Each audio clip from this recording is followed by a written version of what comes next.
what I wanted to do today is show you a case study. So this is actually based on a real model example that people were solving, but they were using simulation-based optimization because they couldn't model the nonlinearities in a way that you could expose them to a modeling language. So they had a simulation package that they had to call with binary variables, and all they could do is query the simulation package. And we reformulated this together with a student I had at Argonne for a summer. So the idea is to talk about a load-bearing thermal insulation system that has some interesting variables and then tell you a little bit about this. So here's a description of the system. This is, the application would be designing an insulation system for the Large Hadron Collider that sits at CERN in France and Switzerland. So you have the ground and the collider is sitting at the top, and there's heat generated, and you want to insulate the heat. And what you can do is you can reduce the heat from the top to the bottom surface. What we're going to do is we're going to put different types of material in between the top and the bottom. And at these channels here, we're going to run cooling water, for example, to cool the surface and take heat out of the system. So there's two objectives here in a sense. One, the system has to support the load. So you can't just have very light material there because it's going to be crushed. But at the same time, you want to not heat the bottom up too much. Okay, so the goal of our system is to minimize the cooling power needed to run this system. And there's active cooling at these intercepts, meaning you have cooling water running through the intercepts. So you have to provide the water, you have to provide a heat exchanger, you have to pump the water through it, which costs money. And the question is, which materials do you place in between? And these materials have different properties for how much weight they can support and how they conduct heat. Okay, so here's a number of discrete design variables. And I start off by saying that this is not necessarily the right way to write the problem. So this is how we found the problem was presented to us. So we number the intercepts from 0 to n plus 1 of this. N is the number of intercepts that we have. So 1 through n. And that's an integer variable. So little n is a variable here. And we have Mi insulator materials. And those are categorical choices. So these are the materials that they are considering. There's steel, which is very good for supporting structures, but also conducts heat. Aluminium, carbon steel, epoxy, nylon, and Teflon. And these materials differ in how well they support structures and how much they conduct heat. But it's not that you can order them from left to right. So it's not that the least conducting material would also be the one that's not the strongest material. So there's no natural ordering. There's two-dimensional properties of these materials, and it's not clear how to order them. And then we have, luckily, also some continuous variables. So those are things we're happy with. The length of the insulator, the area of the insulator. We will model the heat flow from I-1 to I, or from I to I-1 with this variable Qi. The cooling temperature is Ti here. And delta Xi is the thermal expansion layer. We were going to eliminate this later, so the layers will expand. The cold temperature is 4.3 degrees Kelvin. So that's not as warm as it is just now in Mumbai. That's a lot cooler than Mumbai. The hot temperature is 300 Kelvin. So that's about Mumbai temperature right now. Very pleasant. So here's the problem that was presented to us. At the top, we're minimizing the cooling power. So there's a coefficient there, the Ci of T. And I will show you in a moment what this coefficient looks like. It depends on the temperature Ti, that's the temperature of the ith intercept. And then there's this nonlinear expression that's the hot divided by the current temperature -1, so that's sort of a way of computing with the coefficient, and then Qi plus 1 and minus Qi is the heat flux between the two. Next we have the definition of the heat flux, which depends on the area and the thickness of the intercept, Ai and Xi, and we integrate from the cooler to the warmer surface a nonlinear function k over t, which also depends on the material property. So different materials will have different functions that you have to put in there. So that's an integral. That's not something that you can do in Ampel. There are tricks for doing it, but that would be, for example, extensions to Ampel. And then there's the total mass. We want to have the total mass of the intercept that we're building. So the area times the thickness times the density of the material can't be larger than big M. And again, the density depends on the material type. Different materials have different densities. There's a stress limit that's a similar condition. This is actually a semi-infinite constraint because the stress limit, so there's a lower bound F, and then the area times the stress, and the area times the stress is not allowed to go below F, but this has to hold for all temperatures in this intercept. So I put in an intercept, and the stress limit has to hold for all the temperatures that arise between the hotter and the cooler surface. So there's an infinite number of these constraints. Then we have a constraint that's the thermal expansion limit. Some simple bounds and linear constraints. And then there are some trade-offs between the different materials. So why is this problem hard? So what do you think is hard about this problem? If you looked at this problem, I told you, go ahead, model this in Ampel, or model this in GAMS, or anything else. What would be hard about this problem? There's a number of things that are hard about it. That's a hint. Anybody want to say something that's hard about the problem? Sorry, go ahead. Shout it out. Integration. Integration is hard, yes. What else is hard? The thermal expansion. Yeah, that's hard. Why is that hard? So this one is hard, you say? Why is it hard? Delta will be so, not necessarily, that's okay. This is hard because this n, one of our variables, appears in the summation bound. So, quick quiz. What is d by dn of the summation from I equals 1 to n of ui xi? So n is the variable. That's one of our variables. It's an integer variable. So does anybody know how to differentiate that? No, you should not know how to differentiate this. This is not differentiable.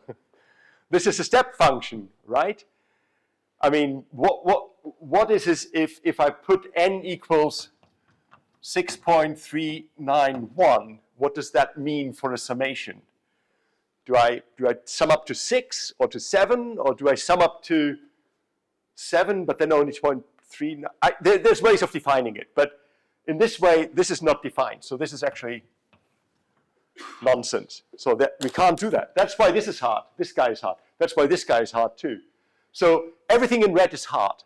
That's basically what red means. Red means really hard. So having the variable here, these material trade-offs, which are, they're not really values, right? I mean, Teflon, steel, aluminium. I almost said it the American way. It's aluminium, not aluminum. So those are hard variables, right? How do you optimize over Teflon, epoxy, steel, and aluminium? I don't know. Okay, so we're going to go through these things one at a time and make the problem easier. And I'm not sure that I'll get through all of these, but the slides are there for you to look at. So we have these categorical variables. Here's another challenge, and I didn't put this in red. This term, Ci, my coefficient, is actually discontinuous as well. So it takes 3 different values depending on the value of Ti, your temperature. It's 5 if you're below 4.2 Kelvin, it's 4 between 4.2 and 71 Kelvin, and it's 2.5 above 71 Kelvin. So that's a step function. Again, this is not a nice objective function because your function is going to look, so 5, 4, 2.5, and it has these intercepts. So again, there's these positions here, points, where we can't differentiate the function. So I don't know how to solve these problems. And we have these constraint integrals. Okay, but we found all of those. So how do we model categorical variables? So here's a modeling trick, and this is this is a nice trick. So we have this indicator variable yi indicates the existence of a layer. So this is different to the one-hot encoding in SOS1 that I had yesterday. So here we have a variable, or set of variables yi, which are between 0 and 1, and I indicate the number of layers. I assume I have an upper bound, capital N, on the number of layers that I'm going to build. This is a practical thing I'm going to build. I'm not going to build more than 1 million layers. That doesn't make any sense. So I'm going to say N, capital N is 10. That's as much as I'm going to build. And what these constraints say, the first constraint in blue says, is that if layer I is 0, then layer I plus 1, I plus 2, and so on, they're also 0. So the layers are ordered from bottom to top. So if I can have the first, the second, the third layer, and so if I sum this up, this gives me actually n plus 1. That's because I start at 0. There's some weird thing going on there. And then if a layer exists or doesn't exist, I have these thickness constraints. So the layer has a thickness that's at most L. So if yi is 0, then I can't have that thickness. On the other hand, if my thickness also has to be, if the layer exists, then I need to put something there. I can't just have a layer without thickness. That's what this constraint is saying. So if Li is 1, then Xi better be of a non-zero thickness. I don't want layers that are 0, because that gives me degeneracy here. Right? So that's why that constraint's there. And so this is eliminating spurious layers, because you can create solutions which are equivalent by having more of these yi's that are 1 than you really need, by having these layers that don't do anything when nothing is happening. And so we need to eliminate those. Okay, and then there's a nice theorem that Jeff Linderoth found, is there's a convex hull representation of this set of constraints that I showed you there. So that's really beautiful. So the inequalities, earlier we have, so we have these inequalities here, the xi is less than or equal to lyi.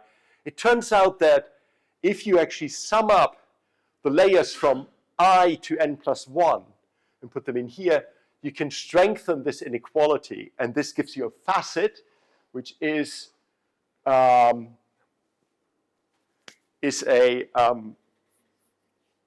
side of the polytope that defines. So it's a full dimension of layer of the convex hull. So that's a nice little theorem. So now we now represent how many layers we have. So that was a little bit of a lift. So now we're going to pick the materials that we're going to put in each layer. So in particular, we have a variable Zij. That's 1 if we place material J in layer I. And J is just an arbitrary ordering of my materials. Remember, there's no ordering of my materials. They're just in any arbitrary order, because they don't have properties that are strictly increasing or decreasing. And then we only want to put materials into layers that exist. So yi is 1, that's a layer that exists. Then I better pick a material that I put into this layer. So this is now a special ordered set of type 1. On the other hand, if yi is equal to 0, the layer does not exist, then all the zij in that layer are 0. So I can't pick a material. And then the nice thing is now this nonlinear function that I had that depended on the type of material can now be written, expanded in this form using my special ordered set. So mj are the different materials that I can put in here.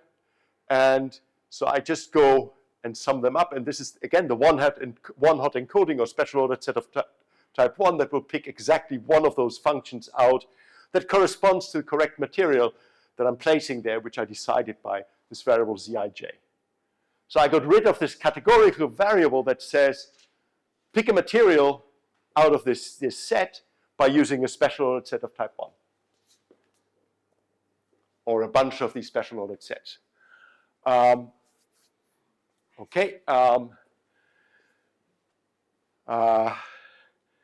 So then there is also something about the maximum length constraint. I can now write one of those constraints was the length of, the total length of the layers that I'm putting in has to be equal to L. That now becomes the total length of the layers up to n plus 1, because for non-existing layers I put xi equal to 0. So I now eliminated this issue of having a variable as a summation limit. We got rid of that. We have the maximum mass constraint. We use the same special ordered set constraint here. So rho of mi is the categorical variable, the material that I have in layer I. I replace that by rho j, which is the density of that particular material times zij. And that's it. And so this is now a very simple constraint. This is, in fact, well, it's not that simple because zij, ai, and xi are still variables, so there's a multilinear constraint here. But this is much, much nicer than having a summation bound n that depends, it's an integer that depends on the problem variables and some kind of lookup table that you have to implement there. So this is a much nicer formulation. Now, one of the hard things was the integral. I don't know who said the integral was hard. Excellent choice. I kept the hardest for the last. Okay, so we have to deal with this integral there. There's a little trick. You can just multiply by xi both sides. And then again, I use this special ordered set of type 1. So I have my zij's that I put inside the integral. I use the fact that the integration is a linear operation, so I can take the zij out of the integral. And now I have something that looks much, much nicer that just depends on data, except I also have the temperatures. Remember, those temperature limits are also variables. So this is also not yet a good constraint because the temperature limits are variables. So I need to do a little bit more work there. I can potentially integrate this and do a convex combination of materials, but that's not what we did. So there's another little trick that you can use, and this is when you're faced with a variable that's sort of a continuous variable that varies continuous at dt, for example, the way to deal with that is to discretize. So we discretize this integral into small parts. And in fact, what we do is we know there's a temperature range that ranges from the T0, which is 4.3 Kelvin, all the way up to 300 Kelvin, which is the hot temperature. And we just discretize this into small steps. And then we're going to pre-compute these integrals. That's the trick that we're going to use. The integral is between those two small ticks that you have drawn on the board. No, the integral is actually between variables. So So the TIs are variables. I should have highlighted them in red here.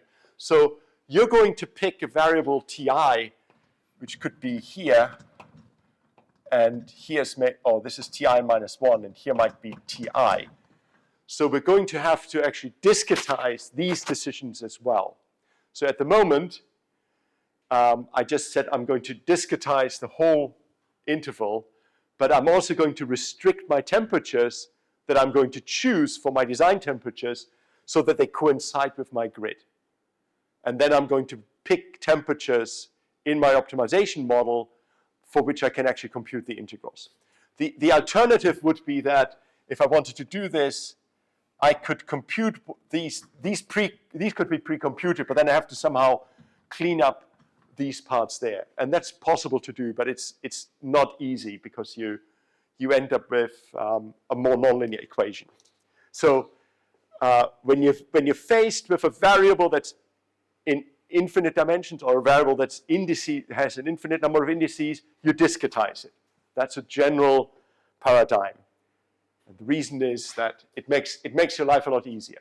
So I introduce, again, another special ordered set, so DIR.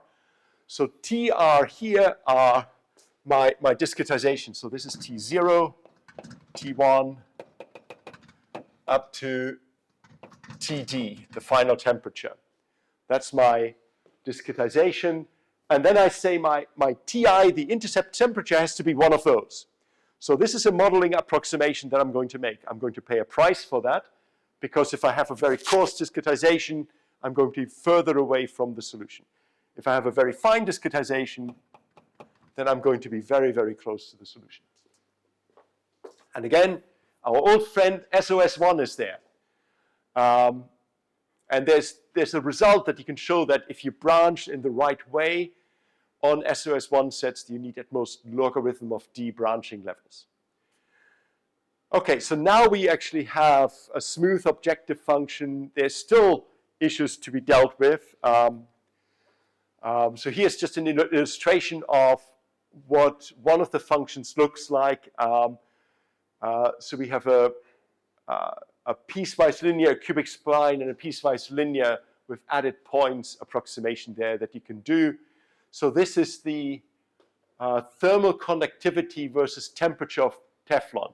So here's the temperature on the x-axis from 0 to 300 Kelvin. On the y-axis is the thermal conductivity that's being computed.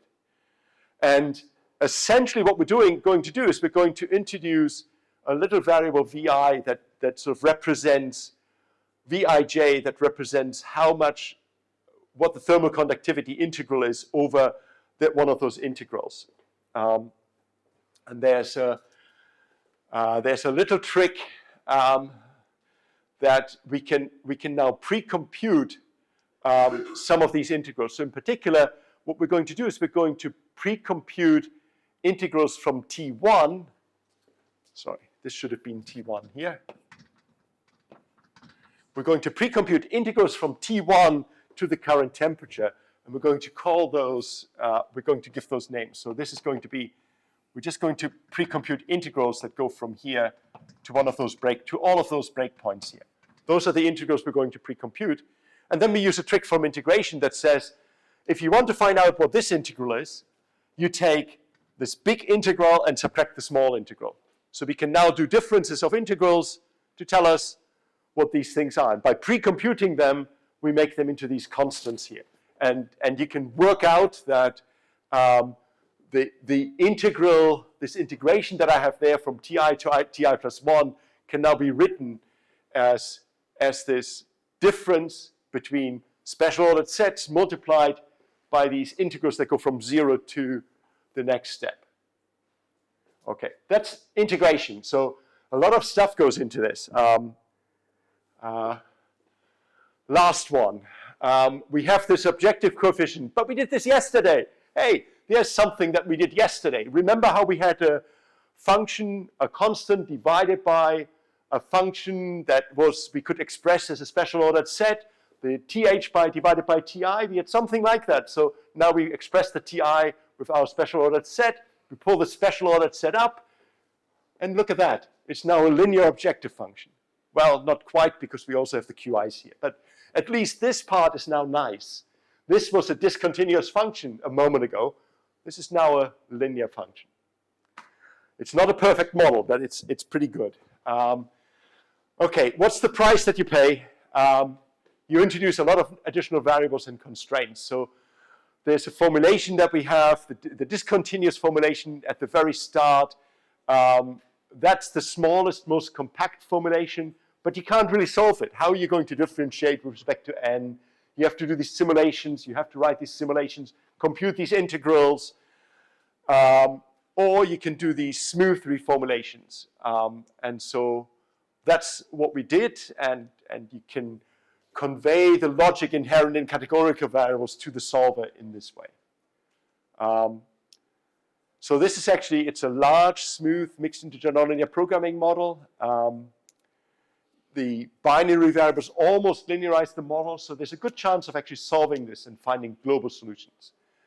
And you can play around with this a little bit now. You can also say, okay, look, maybe initially I'm going to start by solving with a coarse discretization of my temperatures. Maybe not 3, but maybe rather than 100 or 300, you might choose 20 or 30. And then you could refine it, right? You can say, oh, I'm going to put some more here. But you may only have to do that near the temperatures that you're interested in. You can maybe hot start the solver. There's lots of things that we didn't try, but those are techniques that allow you to maybe get good solutions for a coarse problem and then refine those solutions. So this is kind of a cool model. It's got a lot of stuff in it. And a lot of tricks went into it. And there's convex hulls in there. There's nonlinearities. And it shows that if you play around with your models, even though they look really hard initially in real life, there's often tricks that you can do to make them more amenable for solving them with our traditional solvers.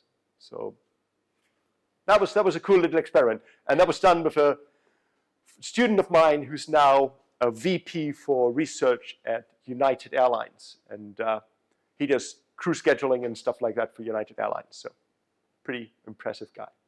So thank you. We'll take a break. Oh.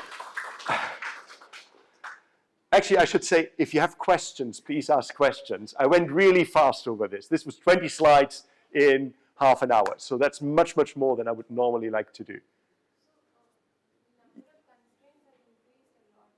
Yeah. Yeah.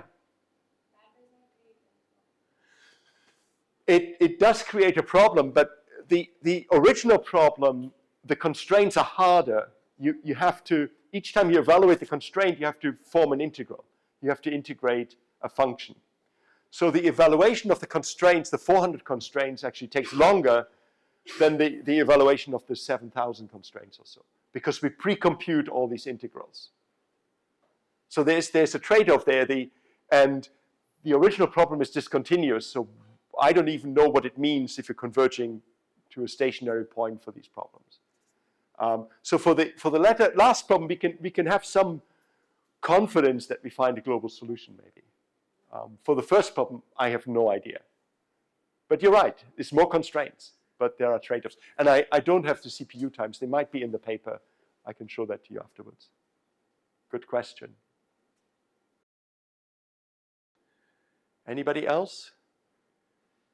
If not, you can all get up, walk out that door, come back in this door, and we'll have another talk in 5 minutes. Thank you.